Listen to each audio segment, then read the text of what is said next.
అందరం భక్తులే. రేపు ముక్కోటి ఏకాదశి నాడు మీరు చూడండి, తిరుపతి పట్టదు, శ్రీశైలం పట్టదు, భద్రాచలం పట్టదు, దేశంలో ఏ గుమ్మమో పట్టదు, మొత్తం అందరూ అక్కడే ఉంటారు.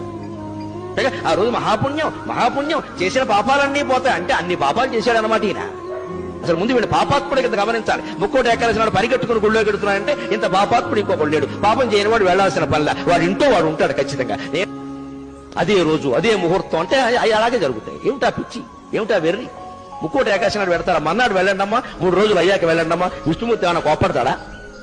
ఉత్తర ద్వారంలోంచే వెళ్ళాలి, తలుపులు బద్దలైపోవాలి.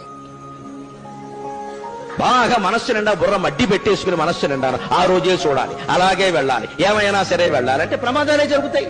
అంచేత పుణ్య క్షేత్రాలు, తీర్థాలు, పుణ్య తిథులు ఇవేవి ముఖ్యం కాదండి. శరీరాన్ని మించిన క్షేత్రం లేదు, మనస్సును మించిన తీర్థం లేదు. సత్ప్రవర్తన కలిగి ఉంటే నువ్వే ఒక పుణ్యక్షేత్రం, నీకు నువ్వే ఒక పుణ్య తీర్థం.